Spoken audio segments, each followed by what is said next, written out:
Alors le smartphone est l'outil du 21e siècle. Il nous rend de multiples services. Téléphone, GPS, divertissement. Il répond même à toutes nos questions et remplace même le PC. Mais il faut à tout prix limiter son usage et voici 3 raisons. Alors la première des raisons, c'est que tout simplement la lumière des écrans du smartphone, ça excite le système nerveux. Alors je ne sais pas si tu as déjà fait cette expérience, te réveiller la nuit et tu prends ton smartphone simplement pour regarder l'heure et tu te rends compte directement que la lumière elle est agressive. Alors c'est quoi la conséquence de cela? C'est que ça va interférer avec ta capacité à rester calme et concentré. C'est-à-dire que simplement en allumant ton smartphone, en passant du temps derrière un écran, ça va diminuer tes capacités à être peace, à être calme et à être focus. Autre point, c'est que quand tu passes 10 minutes derrière ton smartphone, tu crois que ça t'a pris seulement 10 minutes de ton temps, mais en vérité, ça a pris de ton énergie et de ton attention. Donc après avoir passé du temps derrière un smartphone, tu as toujours moins d'énergie et moins d'attention. Donc ça c'était le premier point, c'est que la lumière justement elle est agressive pour le système nerveux et la conséquence de cela c'est qu'on est moins concentré et moins calme. Le deuxième point, c'est que ça va affecter ta conscience périphérique et je vais m'expliquer sur ce point. Alors on a tous 2 types de conscience, il y a la conscience centrale, là tu es en train de me regarder, tu es derrière ton écran, ça c'est ta conscience centrale. Mais on a aussi une conscience périphérique. Alors admettons qu'il y a un bébé à côté de toi ou que tu as mis par exemple une casserole à chauffer, ta conscience périphérique elle va être active. C'est-à-dire qu'à n'importe quel moment, tu peux être dérangé. En allumant son smartphone, justement, on va activer notre conscience périphérique. C'est-à-dire qu'à n'importe quel moment, on peut être dérangé par un appel, par un message, par une notification, par un email. Un peu comme si on avait une porte par laquelle n'importe qui pouvait y frapper. Et ça va diminuer ta capacité à être relax et à vivre pleinement chaque instant. Ça va affecter un peu ta vibration. Tu vas être un peu sous tension parce que tu sais qu'à n'importe quel moment, tu peux être dérangé. Donc tu ne seras jamais relax à 100%. Le troisième et dernier point, c'est le plus important, c'est que ça va affecter ton monde intérieur. Et là, je vais aussi m'expliquer. On vit tous dans notre monde, dans notre mental. Et notre propre monde, il est constitué de différents petits mondes.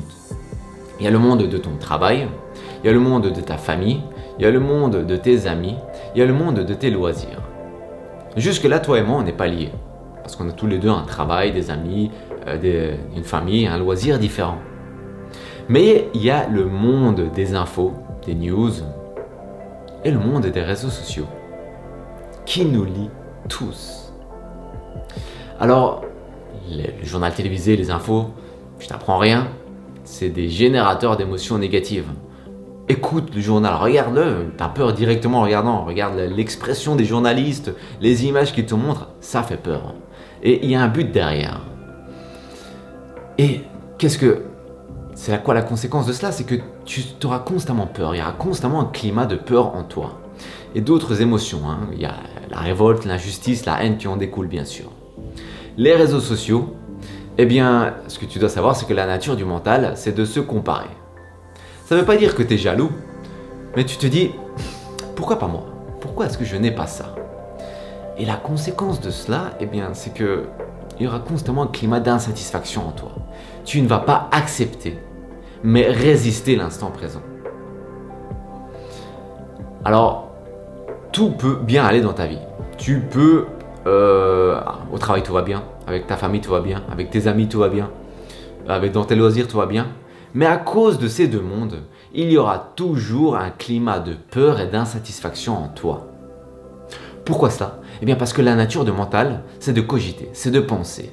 Et en regardant les réseaux sociaux, en écoutant les infos, on va le nourrir avec des mauvaises informations. Alors imagine un peu un monde sans smartphone, c'est-à-dire sans cette énergie excitante, sans cette conscience périphérique active, sans cette lumière des écrans qui t'excite, qui t'empêche d'être calme, d'être zen, sans le monde des réseaux sociaux, sans les infos, on vivrait beaucoup plus relax, beaucoup plus en paix, beaucoup plus dans l'instant justement. Et un des secrets pour être heureux, c'est de minimiser les distractions du mental, c'est-à-dire de diminuer les mondes inutiles dans lesquels on vit.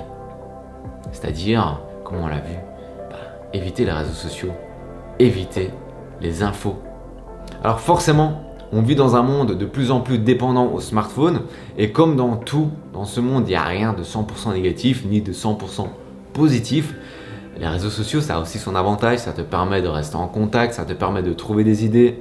Alors moi, personnellement, je suis quelqu'un de radical et je les ai complètement mises de côté. Parce que, alors c'est mon avis, c'est que je me suis rendu compte dans les réseaux sociaux, les gens ils veulent frimer, les gens ils veulent faire la pub de leur business, les gens ils veulent te divertir. Alors je me suis rendu compte que c'est des données inutiles avec lesquelles je nourris mon mental. Donc je me suis défait de ça et honnêtement, je vis beaucoup mieux. J'accepte beaucoup plus l'instant présent. Et concernant les infos, les journaux télévisés, ça honnêtement, je ne regarde plus du tout. Alors pour être honnête, les grosses infos utiles pour vivre dans la société, t'as pas besoin de regarder les news. Hein. Le Covid, les guerres dans tel pays, le prix l'inflation, tu le comprends, tu le ressens, t'as pas besoin de regarder les infos. Alors si tu as absolument besoin de regarder les infos pour ton métier ou pour mille et une raisons, ce que je te recommande, c'est de le lire et à 16 heures. Alors pourquoi le lire? Parce que tu vas moins stimuler ton cerveau. Parce que quand tu le regardes avec les images, avec les sons, ça excite davantage, ça te perturbe davantage. Et 16 heures, pourquoi pas 16 heures? Parce qu'il n'est pas recommandé de regarder les infos après le réveil, ni avant de s'endormir, ni avant, ni après un repas. Donc 16 heures, c'est le bon équilibre. Alors voilà, j'espère que cette vidéo t'a plu et que ça t'a permis justement de prendre conscience que ton smartphone, c'est vrai, c'est un outil magnifique, mais il y a le côté négatif et donc il faut limiter son usage. Alors moi personnellement, ça dépend de mes journées, mais dans la mesure du possible, je ne l'allume pas ou je l'allume le plus tard possible. Pourquoi? Parce qu'à chaque fois quand je l'allume, ça change la nature de mes pensées, ça change ma vibration. Ça me donne toujours un petit climat de stress, des mails, des appels, enfin bref, tu connais la suite. Voilà, j'espère que cette vidéo t'a plu, on se dit à très bientôt et prends soin de toi.